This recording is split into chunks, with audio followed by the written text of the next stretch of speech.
Romeo and Juliet. Hardly had Miss Ashton dropped the pen when the door of the apartment flew open, and the master of Ravenswood entered the apartment.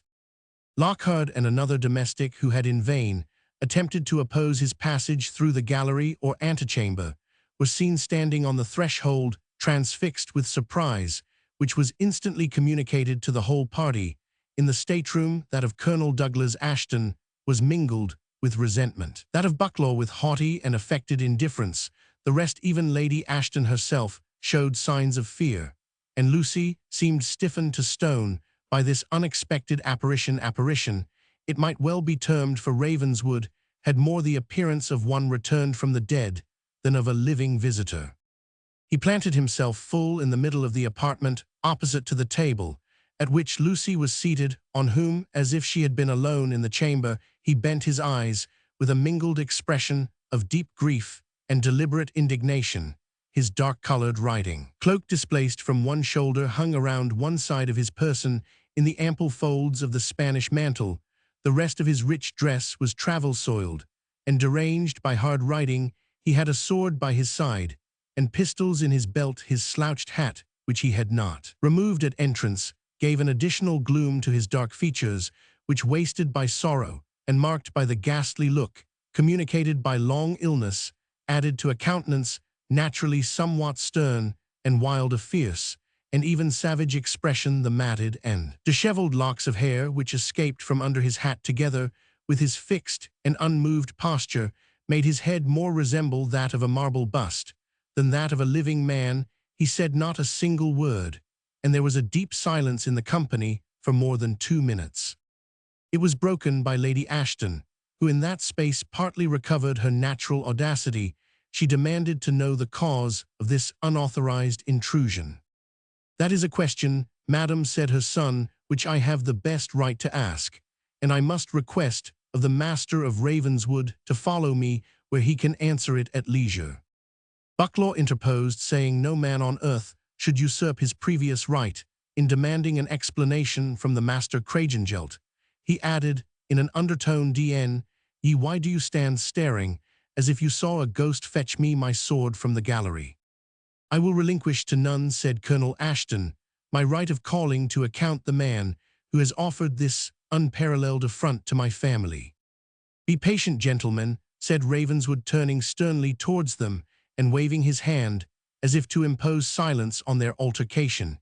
"If you are as weary of your lives as I am, I will find time and place to pledge mine against one or both. At present, I have no leisure for the disputes of triflers." "Triflers," echoed Colonel Ashton, half unsheathing his sword, while Bucklaw laid his hand on the hilt of that which Cregengelt had just reached him. Sir William Ashton, alarmed for his son's safety, rushed between the young men and Ravenswood, exclaiming, "My son, I command you, Bucklaw, I entreat you, keep the peace, in the name of the Queen and of the law." "In the name of the law of God," said Bideth Bent, advancing also with uplifted hands between Bucklaw the colonel and the object of their resentment. "In the name of him who brought peace on earth and goodwill to mankind, I implore, I beseech, I command you to forbear violence towards each other. God hateth the bloodthirsty man. He who striketh with the sword shall perish with the sword." "Do you take me for a dog, sir?" said Colonel Ashton, turning fiercely upon him, "or something more brutally stupid, to endure this insult in my father's house? Let me go, Bucklaw, he shall account to me, or by heavens, I will stab him where he stands." "You shall not touch him here," said Bucklaw. "He once gave me my life, and were he the devil come to fly away with the whole house and generation, he shall have nothing but fair play." The passions of the two young men, thus counteracting each other, gave Ravenswood leisure to exclaim in a stern and steady voice, "Silence, let him who really seeks danger take the fitting time when it is to be found. My mission here will be shortly accomplished. Is that your handwriting, madam?" he added in a softer tone, extending towards Miss Ashton her last letter. A faltering "yes" seemed rather to escape from her lips than to be uttered as a voluntary answer. "And is this also your handwriting?" extending towards her the mutual engagement. Lucy remained silent. Terror, and a yet stronger and more confused feeling, so utterly disturbed her understanding that she probably scarcely comprehended the question that was put to her. "If you design," said Sir William Ashton, "to found any legal claim on that paper, sir, do not expect to receive any answer to an extrajudicial question." "Sir William Ashton," said Ravenswood, "I pray you, and all who hear me, that you will not mistake my purpose, if this young lady of her own free will desires the restoration of this contract, as her letter would seem to imply, there is not a withered leaf, which this autumn wind strews on the heath that is more valueless in my eyes, but I must and will hear the truth from her own mouth.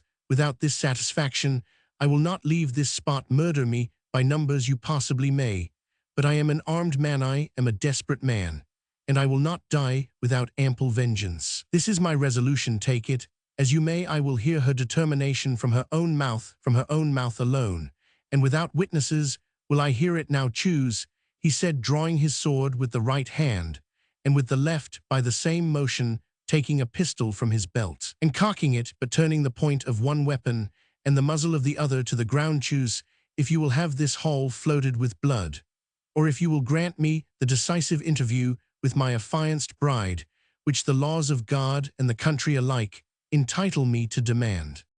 All recoiled at the sound of his voice, and the determined action by which it was accompanied, for the ecstasy of real desperation seldom fails to overpower the less energetic passions by which it may be opposed. The clergyman was the first to speak. "In the name of God," he said, "receive an overture of peace from the meanest of his servants.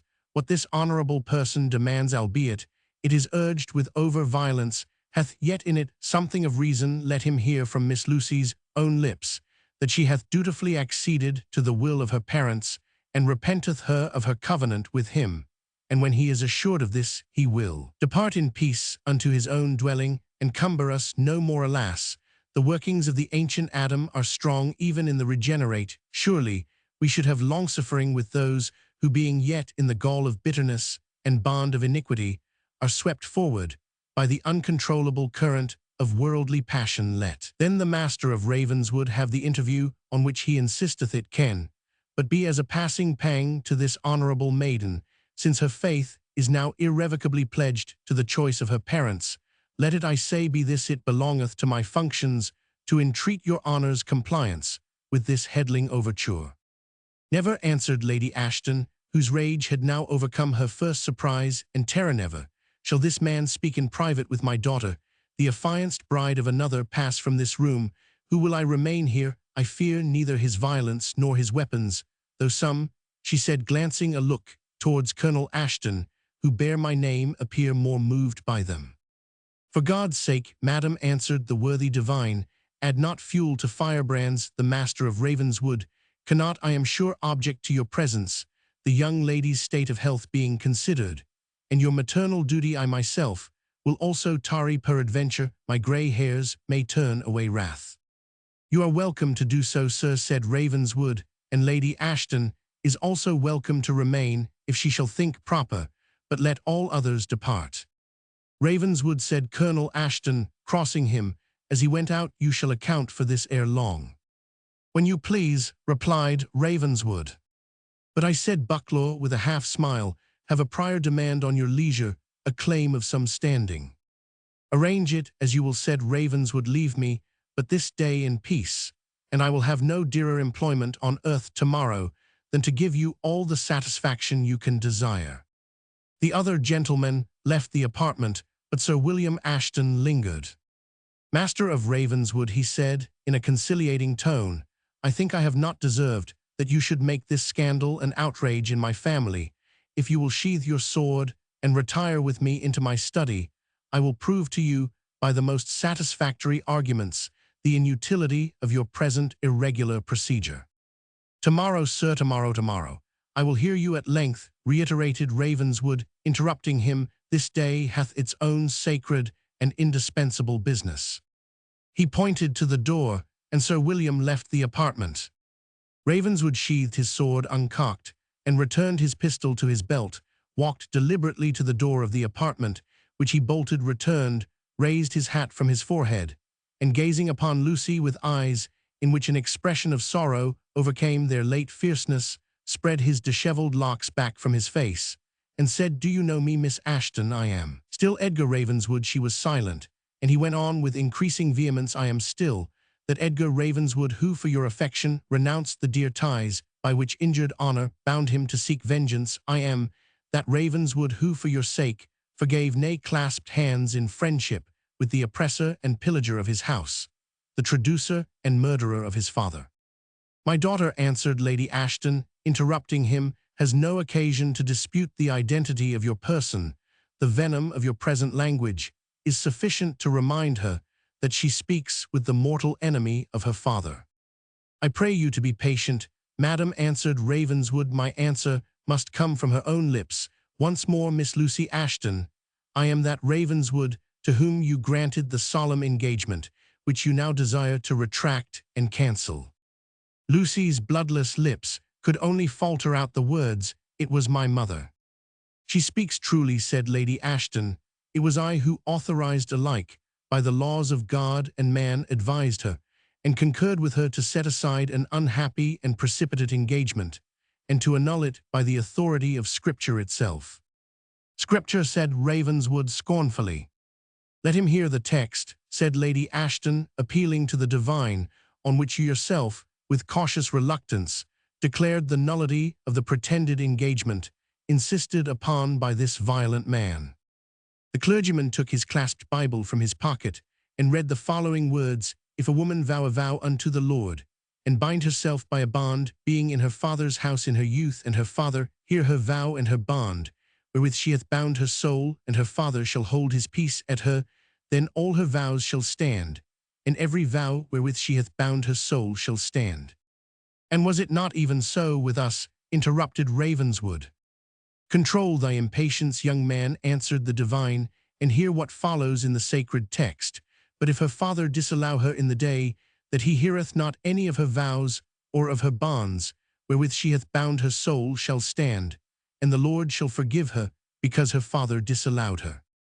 "And was not," said Lady Ashton fiercely, and triumphantly breaking in, "was not ours the case stated in the Holy Writ?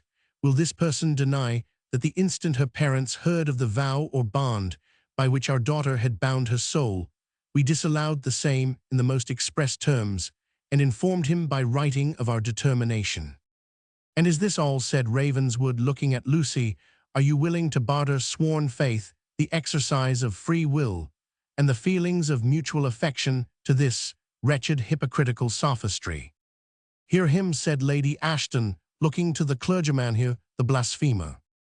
"May God forgive him," said by death bent, "and enlighten his ignorance."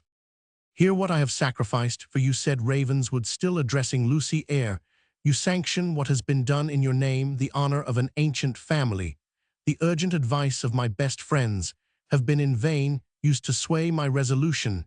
Neither the arguments of reason nor the portents of superstition have shaken my fidelity. The very dead have arisen to warn me, and their warning has been despised.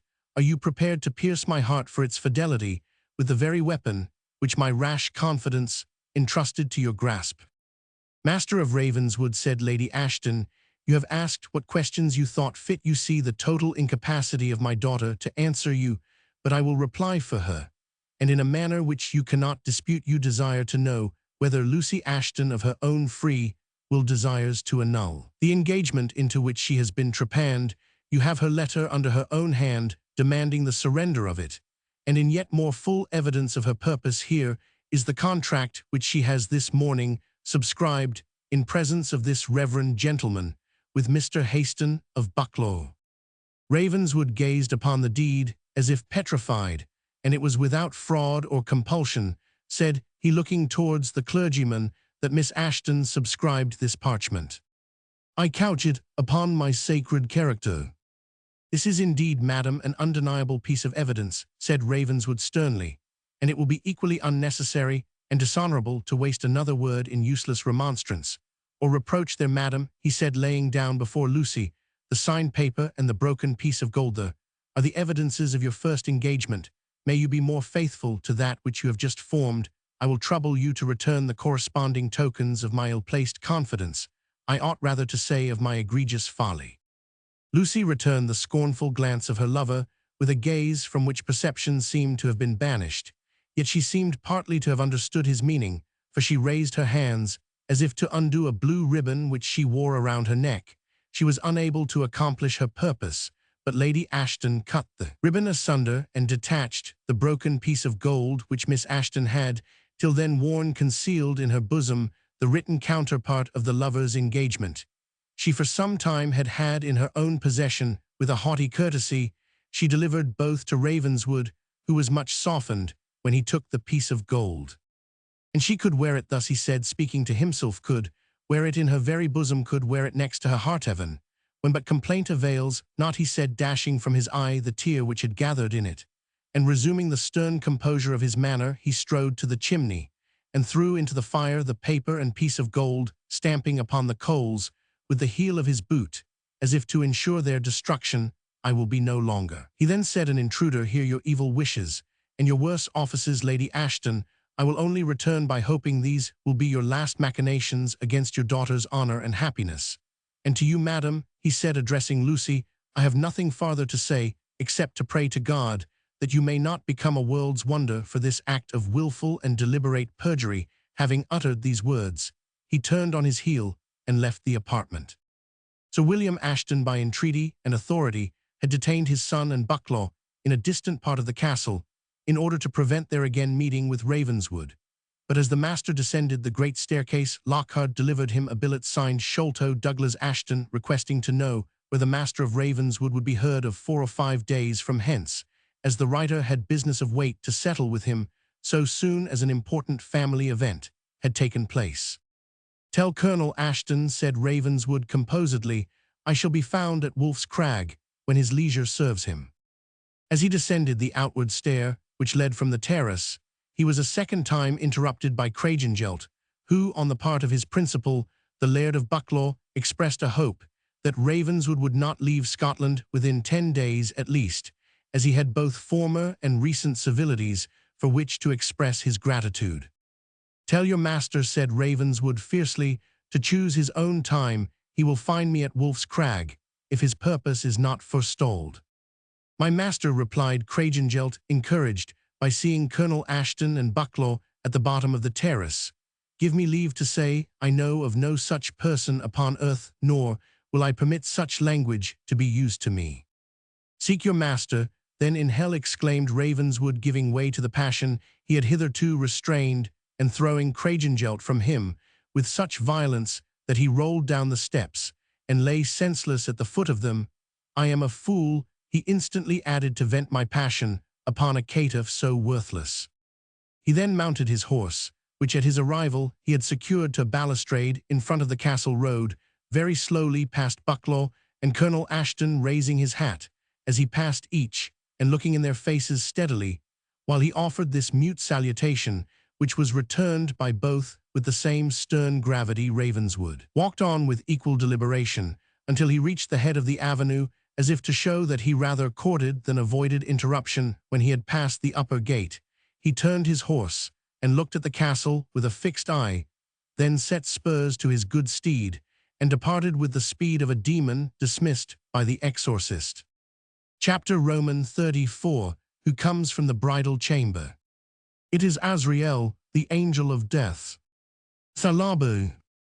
After the dreadful scene that had taken place at the castle, Lucy was transported to her own chamber, where she remained for some time in a state of absolute stupor. Yet afterwards, in the course of the ensuing day, she seemed to have recovered not merely her spirits and resolution, but a sort of flighty levity that was foreign to her character and situation, and which was at times checkered by fits of deep silence and melancholy, and of capricious pettishness. Lady Ashton became much alarmed and consulted the family physicians, but as her pulse indicated no change, they could only say that the disease was on the spirits, and recommended gentle exercise and amusement.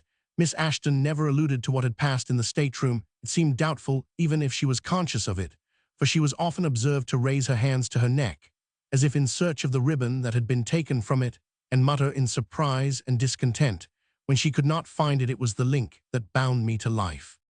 Notwithstanding all these remarkable symptoms, Lady Ashton was too deeply pledged to delay her daughter's marriage even in her present state of health, It cost her much trouble to keep up the fair side of appearances towards Bucklaw. She was well aware that if he once saw any reluctance on her daughter's part, he would break off the treaty to her great personal shame and dishonor.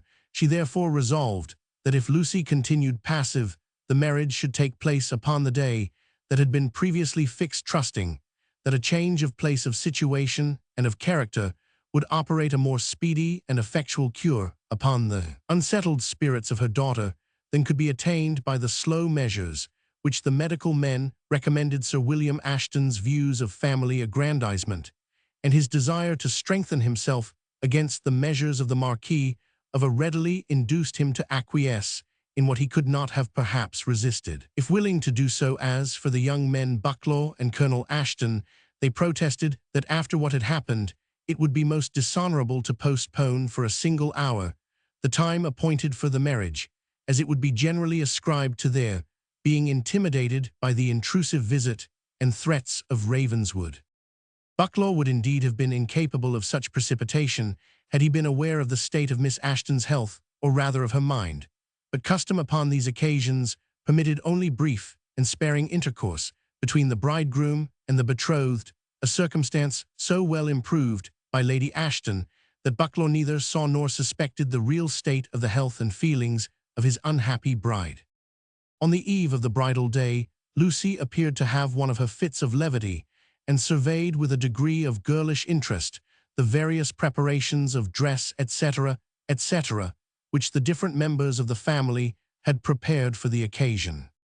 The morning dawned bright, and cheerily the bridal guests assembled in gallant troops from distant quarters, not only the relations of Sir William Ashton and the still more dignified connections of his lady, together with the numerous kinsmen and allies of the bridegroom, were present upon this joyful ceremony, gallantly mounted, arrayed, and caparisoned. But almost every Presbyterian family of distinction within 50 miles made a point of attendance upon an occasion which was considered as giving a sort of triumph over the Marquis of A.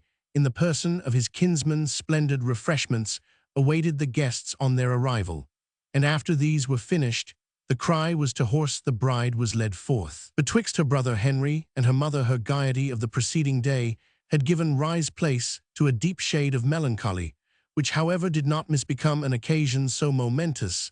There was a light in her eyes and a color in her cheek which had not been kindled for many a day, and which, joined to her great beauty and the splendor of her dress, occasioned her entrance to be greeted with an universal murmur of applause, in which even the ladies could not refrain from joining, while the cavalcade were getting to horse. Sir William Ashton, a man of peace and of form, censured his son Henry for having begirt himself with a military sword of preposterous length, belonging to his brother Colonel Ashton. "If you must have a weapon," he said, "upon such a peaceful occasion, why did you not use the short poniard sent from Edinburgh on purpose?" The boy vindicated himself by saying it was lost. "You put it out of the way yourself, I suppose," said his father, "out of ambition to wear that preposterous thing which might have served Sir William Wallace. But never mind, get to horse now, and take care of your sister." The boy did so, and was placed in the center of the gallant train. At the time he was too full of his own appearance, his sword, his laced cloak, his feathered hat, and his managed horse, to pay much regard to anything else. But he afterwards remembered to the hour of his death that when the hand of his sister, by which she supported herself on the pillion behind him, touched his own, it felt as wet and cold as sepulchral marble. Glancing wide over hill and dale, the fair bridal procession at last reached the parish church, which they nearly filled, for besides domestics, above 100 gentlemen and ladies were present upon the occasion. The marriage ceremony was performed according to the rites of the Presbyterian persuasion, to which Bucklaw of late had judged it proper to conform. On the outside of the church, a liberal dole was distributed to the poor of the neighboring parishes under the direction of Johnny Morthuch, who had lately been promoted from his desolate quarters at the Hermitage to fill the more eligible situation of sexton at the parish church of Ravenswood. Dame Gourlay, with 2 of her contemporaries, the same who assisted at Alice's late wake, seated apart upon a flat monument or through-stained sate, enviously comparing the shares which had been allotted to them in dividing the dole. Johnny Morthuch, said Annie. Winnie might hay-minded old lang syne, and thought of his old kimmers, for as braw as he is with his new black coat I hay gotten, but 5 herring instead o' sacks, and this disna look like a gude saxpan is, and I dare say this bit morsel o' beef is an unsea lighter than ony that's been dealt round, and it's a bit o' the tenony ho mare, by token that yours Maggie is out o' the backsea. Mine quo, she mumbled, the paralytic hagmine is half banes I trow, if grit folk, jai poor bodies ony thing for coming to their weddings, and burials it suld be something that wad do them gude, I think. Their gifts, said Ailsie Gourlay, are dealt for nae love of us, nor out of respect, for whether we feed or starve, they wad gie us winstains for loaves, if it would serve their ain vanity, and yet they expect us to be as grateful as they ca' it, as if they served us for true love and liking. And that's truly said, answered her companion. But Ashley Gourlay, ye, the oldest o' us three, did ye ever see a mair grand bridal? I winna say that I have answered the hag, but I think soon to see as braw a burial. And that wad please me as weel, said Annie Winnie, for there's as large a dole and folk are no obliged to girn and laugh and mak mergens, and wish joy to these helicat quality that lord it o'er us like brute beasts. I like to pack the diaddle in my lap and rin o'er my old rhyme. My loaf in my lap, my penny in my purse. Thou art near the better, and I am near the worse. That's right, Annie, said the paralytic woman. God send us a green Yule and a fat kirkyard. But I wad like to ken Lucky Gourlay, for you're the oldest and wisest amang us whilk o' these revellers turn, it will be to be strake it first. Dye see yon dandily maiden, said Dame Gourlay, a glistenin why gowd, and jewels that they are lifting up on the white horse behind that harebrained callant in scarlet, why the lang sword at his side. But that's the bride, said her companion, her cold heart touched with some sort of compassion. That's the very bride hersel, a how sae young, sae braw, and sae bonny, and is her time sae short. I tell ye, said the Sibyl, her winding sheet is up as high as her throat, already believe it while list her sand has but few grains to rin out, and nae wonder they've been weel shaken, the leaves are withering fast on the trees, but shall never see the Martinmas wind gar them dance in swirls like the fairy rings. Ye waited on her for a quarter, said the paralytic woman, and got 2 red pieces, or I am far beguiled. I answered Ailsie with a bitter grin, and Sir William Ashton promised me a bonny red gown to the boot o' thought a stake, and a chain, and a Tarboro lass. What think ye o' that, for a propine for being up early and down late for 80 nights, and mair why his dwining daughter, but he may keep it for his ain leddy cummers. I hae heard a suff, said Annie Winnie, as if Leddy Ashton was nae canny body. Dye see her yonder, said Dame Gourlay, as she prances on her grey gelding out at the kirkyard. There's mair o' utter devilry in that woman, as brave and fair-fashioned, as she rides yonder, than in the Scotch with says, that ever flew by moonlight o'er North Berwick law. What's that ye say about witches, ye damned hags, said Johnny Morthuch Mortchug. Are ye casting your cantrips in the very kirkyard, to mischieve the bride and bridegroom? Get awa hame, for if I tack my supple tie ill gar, ye find the road faster than ye wad like. Hegsers, answered Ailsie Gourlay, how braw are we why our new black coat, and our wheel-powdered head, as if we had never kenned hunger nor thirst ourselves, and well be screwing up our bit fiddle doubtless in the night aming, the other elbajiggers for miles round. Let's see, if the pins haud Johnny that's a lad. I take ye to witness, gude people, said Morthuch, that she threatens me why mischief, and forespeaks me if ony thing but gude happens to me or my fiddle this night, ill make it the blackest nights job she ever stirred in. Ill hae her before presbytery, and sinned I'm half a minister mysel now, that I am a bedral in an inhabited parish.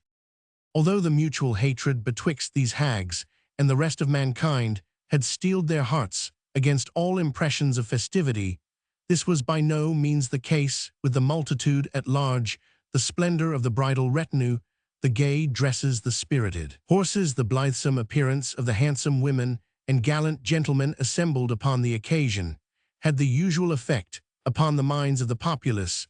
The repeated shouts of Ashton and Bucklaw, for ever the discharge of pistols, guns, and musketoons, to give what was called the bridal shot evinced the interest the people took in the occasion of the cavalcade, as they accompanied it upon their return to the castle, if there was here and there an elder peasant or his wife, who sneered at the pomp of the upstart family, and remembered the days of the long-descended Ravenswoods, even they attracted by the plentiful cheer, which the castle that day afforded to rich and poor held their way thither, and acknowledged, notwithstanding their prejudices, the influence of Amphitryon Olandine. Thus accompanied with the attendance both of rich and poor, Lucy returned to her father's house. Bucklaw used his privilege of riding next to the bride, but new to such a situation rather endeavored to attract attention by the display of his person and horsemanship than by any attempt to address her in private. They reached the castle in safety amid 1,000 joyous acclamations. It is well known that the weddings of ancient days were celebrated with a festive publicity, rejected by the delicacy of modern times. The marriage guests on the present occasion were regaled with a banquet of unbounded profusion, the relics of which, after the domestics had feasted in their turn, were distributed among the shouting crowd with as many barrels of as made the hilarity without correspond to that within the castle. The gentlemen, according to the fashion of the times, indulged for the most part in deep draughts of the richest wines, while the ladies prepared for the ball which always closed a bridal entertainment, impatiently expected their arrival in the state gallery. At length, the social party broke up at a late hour, and the gentlemen crowded into the saloon, where, enlivened by wine and the joyful occasion, they laid aside their swords and handed their impatient partners to the floor. The music already rung from the gallery along the fretted roof of the ancient state apartment. According to strict etiquette, the bride ought to have opened the ball, but Lady Ashton, making an apology on account of her daughter's health, offered her own hand to Bucklaw as substitute for her daughter's. But as Lady Ashton raised her head, gracefully expecting the strain at which she was to begin the dance, she was so much struck by an unexpected alteration in the ornaments of the apartment that she was surprised into an exclamation, "Who has dared to change the pictures?" All looked up, and those who knew the usual state of the apartment observed with surprise that the picture of Sir William Ashton's father was removed from its place, and in its stead that of old Sir Malise Ravenswood seemed to frown wrath and vengeance upon the party assembled below. The exchange must have been made while the apartments were empty, but had not been observed until the torches and lights in the sconces were kindled for the ball. The haughty and heated spirits of the gentlemen led them to demand an immediate inquiry into the cause of what they deemed an affront to their host and to themselves. But Lady Ashton, recovering herself, passed it over as the freak of a crazy wench who was maintained about the castle, and whose susceptible imagination had been observed to be much affected by the stories which Dame Gourlay delighted to tell concerning the former family. So Lady Ashton named the Ravenswoods. The obnoxious picture was immediately removed, and the ball was opened by Lady Ashton with a grace and dignity which supplied the charms of youth, and almost verified the extravagant encomiums of the elder part of the company, who extolled her performance as far exceeding the dancing of the rising generation. When Lady Ashton sat down, she was not surprised to find that her daughter had left the apartment, and she herself followed, eager to obviate any impression which might have been made upon her nerves by an incident so likely to affect them as the mysterious transposition of the portraits. Apparently, she found her apprehensions groundless, for she returned in about an hour, and whispered the bridegroom, who extricated himself from the dancers and vanished from the apartment. The instruments now played their loudest strains. The dancers pursued their exercise with all the enthusiasm inspired by youth, mirth, and high spirits, when a cry was heard so shrill and piercing as at once to arrest the dance, and the music all stood motionless.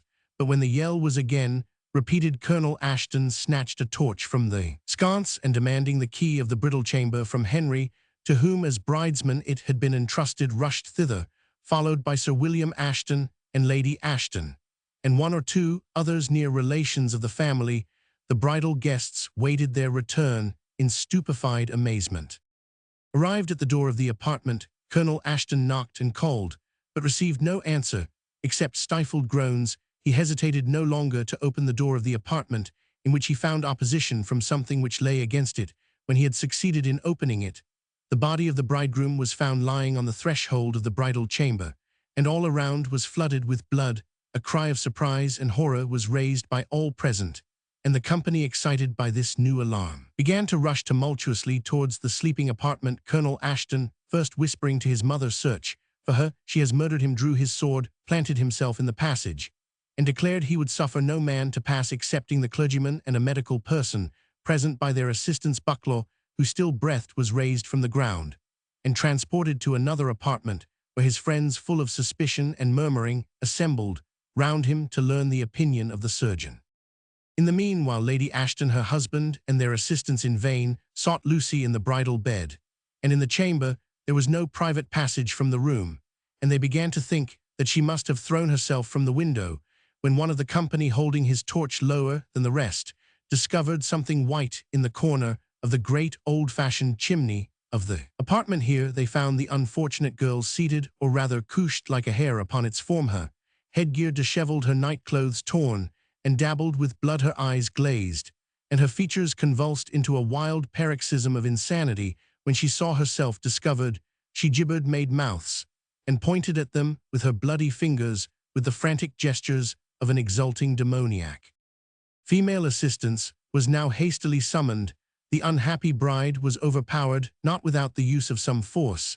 As they carried her over the threshold, she looked down and uttered the only articulate words that she had yet spoken, saying, with a sort of grinning exultation, "So you have ta'en up your bonny bridegroom." She was by the shuddering assistants conveyed to another and more retired apartment, where she was secured as her situation required, and closely watched the unutterable agony of the parents, the horror and confusion of all who were in the castle, the fury of contending passions between the friends of the different participations, augmented by previous intemperances surpassed description. The surgeon was the first who obtained something like a patient hearing. He pronounced that the wound of Bucklaw, though severe and dangerous, was by no means fatal, but might readily be rendered so by disturbance and hasty removal. This silenced the numerous party of Bucklaw's friends, who had previously insisted that he should at all rates be transported from the castle to the nearest of their houses. They still demanded, however, that in consideration of what had happened, 4 of their number should remain to watch over the sickbed of their friend, and that a suitable number of their domestics, well armed, should also remain in the castle. This condition being acceded to on the part of Colonel Ashton and his father, the rest of the bridegroom's friends left the castle, notwithstanding the hour and the darkness of the night. The cares of the medical man were next employed in behalf of Miss Ashton, whom he pronounced to be in a very dangerous state. Farther medical assistance was immediately summoned. All night she remained delirious. On the morning, she fell into a state of absolute insensibility. The next evening, the physicians said, would be the crisis of her malady. It proved so, for, although she awoke from her trance with some appearance of calmness, and suffered her nightclothes to be changed or put in order, yet so soon as she put her hand to her neck, as if to search for the fatal blue ribbon, a tide of recollections seemed to rush upon her, which her mind and body were alike incapable of bearing. Convulsion followed convulsion, till they closed in death, without her being able to utter a word explanatory of the fatal scene. The provincial judge of the district arrived the day after the young lady had expired, and executed, though with all possible delicacy to the afflicted family, the painful duty of inquiring into this fatal transaction.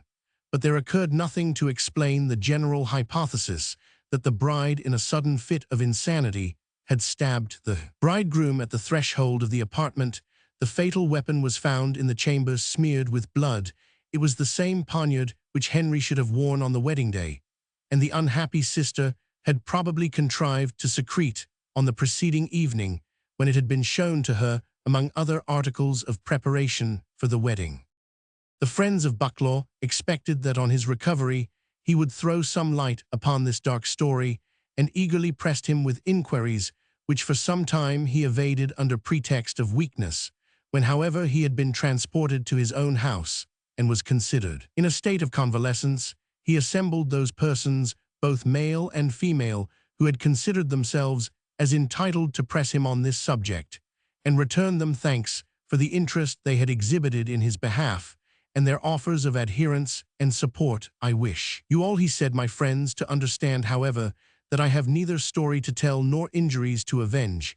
If a lady shall question me henceforward upon the incident of that unhappy night, I shall remain silent, and in future consider her as one who has shown herself desirous to break off her friendship with me. In a word, I will never speak to her again. But if a gentleman shall ask me the same question, I shall regard the incivility as equivalent to an invitation to meet him in the Duke's Walk, and I expect that he will rule himself accordingly. A declaration so decisive admitted no commentary, and it was soon after seen that Bucklaw had arisen from the bed of sickness, a sadder and a wiser man than he had hitherto shown himself. He dismissed Craigengelt from his society, but not without such a provision as, if well employed, might secure him against indigence and against temptation. Bucklaw afterwards went abroad, and never returned to Scotland, nor was he known ever to hint at the circumstances attending his fatal marriage. By many readers, this may be deemed overstrained romantic, and composed by the wild imagination of an author desirous of gratifying the popular appetite for the horrible. But those who are read in the private family history of Scotland during the period in which the scene is laid will readily discover, through the disguise of borrowed names and added incidents, the leading particulars of an o'er true tale. Chapter Roman 35, whose mind so marbled and his heart so hard, that would not, when this huge mishap was heard, to th utmost note of sorrow set their song, to see a gallant with so great a grace, so suddenly unthought, on so o'erthrown, and so to perish in so poor a place, by too rash riding in a ground unknown. Poem in Nisbet's Heraldry Vol. Roman 2, we have anticipated the course of time to mention Bucklaw's recovery and fate, that we might not interrupt the detail of events which succeeded the funeral of the unfortunate Lucy Ashton.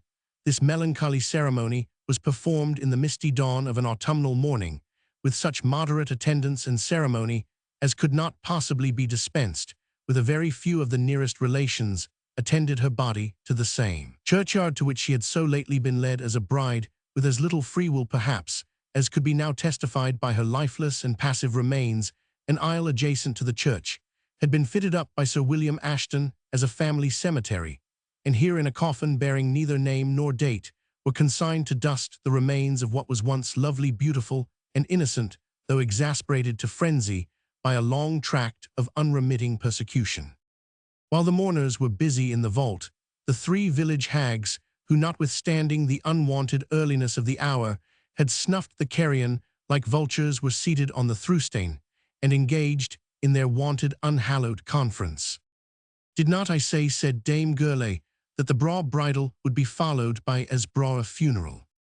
I think, answered Dame Winnie, there's little bravery at it, neither meat nor drink, and just a ween silver tippences to the poor folk. It was little worthwhile to come sae far a road for sae sma profit, and us sae frail. Outretch, replied Dame Gourlay, can of the dainties they could gie us be half sae sweet as this hour's vengeance. There they are that were capering on their prancing nags 4 days since, and they are now ganging as dray and sober as ourselves the day they were a glistening wide gowd and silver, they're now as black as the crook. And Miss Lucy Ashton, that grudged when an honest woman came near Hera tide, may sit on her coffin that day, and she can never scunner when he croaks, and Lady Ashton has hellfire burning in her breast by this time, and Sir William, why his gibbets, and his faggots, and his chains, how likes he the witcheries of his ain dwelling-house? And is it true, then, mumbled the paralytic wretch, that the bride was trailed out of her bed, and up the chimney by evil spirits, and that the bridegroom's face was wrung round ahint him? He needna care wha did it, or how it was done, said Ashley Gourlay, but ill uphaud it for nae stickit job, and that the lairds and leddies ken weel this day. And was it true, said Annie Winnie, sin ye ken sae muckle about it, that the picture of old Sir Malise Ravenswood came down on the half floor, and led out the brawl before them? Na, said Ailsie, but into the ha came the pictureen, I ken weel how it came there to gie them a warning that pride wad get afa. But there's as queer a ploy comers as ony o' thee that's gone on even now in the burial vault. Yonder ye saw 12 mourners wy crape and cloak, gang down the steps pair and pair. "What should ail us to see them?" said the one old woman. "I counted them," said the other, with the eagerness of a person to whom the spectacle had afforded too much interest to be viewed with indifference. "But you did not see," said Ailsie, exulting in her superior observation, "that there's a 13th among them that they ken neething about. And if old freights say true, there's ane that company that'll no be lang for this world. But come awa comers, if we bide here easy warrant we get the white whatever ill comes of it, and that gude will come of it nane them need ever think to see." And thus croaking like the ravens when they anticipate pestilence, the ill-boding sibyls withdrew from the churchyard. In fact, the mourners, when the service of interment was ended, discovered that there was among them one more than the invited number, and the remark was communicated in whispers to each other. The suspicion fell upon a figure which, muffled in the same deep mourning with the others, was reclined, almost in a state of insensibility, against one of the pillars of the sepulchral vault. The relatives of the Ashton family were expressing in whispers their surprise and displeasure at the intrusion, when they were interrupted by Colonel Ashton, who in his father's absence acted as principal mourner. "I know," he said in a whisper, "who this person is. He has, or shall soon have, as deep cause of mourning as ourselves. Leave me to deal with him, and do not disturb the ceremony by unnecessary exposure." So saying, he separated himself from the group of his relations, and taking the unknown mourner by the cloak, he said to him in a tone of suppressed emotion, "Follow me." The stranger, as if starting from a trance at the sound of his voice, mechanically obeyed, and they ascended the broken, ruinous stair, which led from the sepulchre into the churchyard. The other mourners followed, but remained grouped together at the door of the vault, watching with anxiety the motions of Colonel Ashton and the stranger, who now appeared to be in close conference beneath the shade of a yew tree in the most remote part of the burial ground. To this sequestered spot Colonel Ashton had guided the stranger, and then turning round addressed him in a stern and composed tone. "I cannot doubt that I speak to the Master of Ravenswood." No answer was returned. "I cannot doubt," resumed the colonel, trembling with rising passion, "that I speak to the murderer of my sister." "You have named me but too truly," said Ravenswood in a hollow and tremulous voice. "If you repent what you have done," said the colonel, "may your penitence avail you before God. With me it shall serve you nothing. Here," he said, giving a paper, "is the measure of my sword, and a memorandum of the time and place of meeting, sunrise tomorrow morning on the links to the east of Wolf's Hope." The Master of Ravenswood held the paper in his hand and seemed irresolute. At length he spoke. "Do not," he said, "urged to farther desperation a wretch who is already desperate. Enjoy your life while you can, and let me seek my death from another." "That you never shall," said Douglas Ashton. "You shall die by my hand, or you shall complete the ruin of my family by taking my life, if you refuse my open challenge. There is no advantage I will not take of you, no indignity with which I will not load you, until the very name of Ravenswood shall be the sign of everything that is dishonorable, as it is already of all that is villainous." "That it shall never be," said Ravenswood fiercely. "If I am the last who must bear it, I owe it to those who once owned it. That the name shall be extinguished without infamy. I accept your challenge. Time and place of meeting. We meet, I presume, alone." "Alone we meet," said Colonel Ashton, "and alone will the survivor of us return from that place of rendezvous." "Then God have mercy on the soul of him who falls," said Ravenswood. "So be it," said Colonel Ashton. "So far can my charity reach, even for the man I hate most deadly, and with the deepest reason. Now break off, for we shall be interrupted. The links by the seashore to the east of Wolf's Hope. The hour sunrise, our swords, our only weapons." "Enough," said the master, "I will not fail you." They separated, Colonel Ashton joining the rest of the mourners, and the Master of Ravenswood taking his horse, which was tied to a tree behind the church. Colonel Ashton returned to the castle with the funeral guests, but found a pretext for detaching himself from them in the evening, when, changing his dress to a riding habit, he rode to Wolf's Hope that night, and took up his abode in the little inn in order that he might be ready for his rendezvous in the morning. It is not known how the Master of Ravenswood disposed of the rest of that unhappy day. Late at night, however, he arrived at Wolf's Crag, and aroused his old domestic Caleb Balderstone, who had ceased to expect his return. Confused and flying rumors of the late tragical death of Miss Ashton, and of its mysterious cause, had already reached the old man, who was filled with the utmost anxiety on account of the probable effect these events might produce upon the mind of his master. The conduct of Ravenswood did not alleviate his apprehensions. To the butler's trembling entreaties that he would take some refreshment, he at first returned no answer, and then suddenly and fiercely demanding wine, he drank, contrary to his habits, a very large draught. Seeing that his master would eat nothing, the old man affectionately entreated that he would permit him to light him to his chamber. It was not until the request was 3 or 4 times repeated that Ravenswood made a mute sign of compliance, but when Balderstone conducted him to an apartment which had been comfortably fitted up, and which since his return he had usually occupied, Ravenswood stopped short on the threshold. "Not here," said he sternly. "Show me the room in which my father died, the room in which she slept the night they were at the castle." "Who, sir?" said Caleb, too terrified to preserve his presence of mind. "She, Lucy Ashton. Would you kill me, old man, by forcing me to repeat her name?" Caleb would have said something of the disrepair of the chamber, but was silenced by the irritable impatience which was expressed in his master's countenance.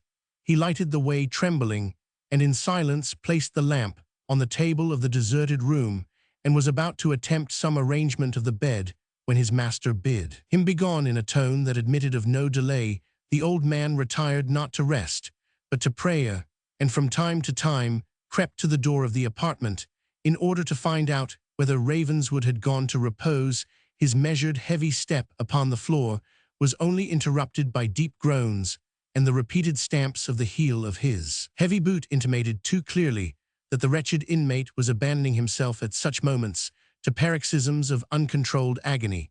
The old man thought that the morning for which he longed would never have dawned, but time, whose course rolls on with equal current, however it may seem more rapid or more slow to mortal apprehension, brought the dawn at last, and spread a ruddy light on the broad verge of the glistening ocean. It was early in November, and the weather was serene for the season of the year, but an easterly wind had prevailed during the night, and the advancing tide rolled nearer than usual to the foot of the crags on which the castle was founded. With the first peep of light, Caleb Balderstone again resorted to the door of Ravenswood's sleeping apartment, through a chink of which he observed him engaged in measuring the length of 2 or 3 swords, which lay in a closet adjoining to the apartment. He muttered to himself, as he selected one of these weapons, "It is shorter, let him have this advantage, as he has every other." Caleb Balderstone knew too well, from what he witnessed, upon what enterprise his master was bound, and how vain all interference on his part must necessarily prove. He had but time to retreat from the door, so nearly was he surprised by his master suddenly coming out and descending. To the stables the faithful domestic followed, and from the disheveled appearance of his master's dress and his ghastly looks was confirmed in his conjecture that he had passed the night without sleep or repose. He found him busily engaged in saddling his horse, a service from which Caleb, though with faltering voice and trembling hands, offered to relieve him. Ravenswood rejected his assistance by a mute sign, and having led the animal into the court, was just about to mount him when the old domestic's fear, giving way to the strong attachment which was the principal passion of his mind, he flung himself suddenly at Ravenswood's feet and clasped his knees, while he exclaimed, "O sir, O master, kill me if you will, but do not go out on this dreadful errand. O my dear master, wait but this day. The Marquis of A comes tomorrow, and it will be remedied." "You have no longer a master, Caleb," said Ravenswood, endeavoring to extricate himself. "Why, old man, would you cling to a falling tower?" "But I have a master," cried Caleb, still holding him fast, while the heir of Ravenswood breathes. "I am but a servant, but I was born your father's your grandfather's servant. I was born for the family. I have lived for them. I would die for them. Stay but at home, and all will be well." "Well, fool, well said," Ravenswood. "Vain old man, nothing hereafter in life will be well with me, and happiest is the hour that shall soonest close it." So saying, he extricated himself from the old man's hold, threw himself on his horse, and rode out the gate, but instantly turning back, he threw towards Caleb, who hastened to meet him, a heavy purse of gold. "Caleb," he said, with a ghastly smile, "I make you my executor. and again turning his bridle, he resumed his course down the hill. The gold fell unheeded on the pavement, for the old man ran to observe the course which was taken by his master, who turned to the left down a small and broken path, which gained the seashore through a cleft in the rock, and led to a sort of cove, where in former times the boats of the castle were wont to be moored. Observing him take this course, Caleb hastened to the eastern battlement, which commanded the prospect of the whole. Sands very near as far as the village of Wolf's Hope, he could easily see his master riding in that direction. As fast as the horse could carry him, the prophecy at once rushed on Balderstone's mind, that the Lord of Ravenswood should perish on the Kelpie's flow, which lay halfway betwixt the tower and the links or sand knolls to the northward of Wolf's Hope. He saw him according reach the fatal spot, but he never saw him pass further. Colonel Ashton, frantic for revenge, was already in the field, pacing the turf with eagerness, and looking with impatience towards the tower for the arrival of his antagonist.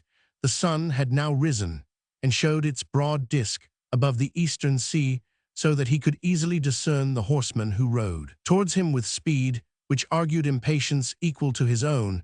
At once the figure became invisible, as if it had melted into the air. He rubbed his eyes, as if he had witnessed an apparition, and then hastened to the spot, near which he was met by Balderstone, who came from the opposite direction. No trace whatever of horse or rider could be discerned. It only appeared that the late winds and high tides had greatly extended the usual bounds of the quicksand, and that the unfortunate horseman, as appeared from the hoof tracks in his precipitate haste, had not attended to keep on the firm sands on the foot of the rock, but had taken the shortest and most dangerous course.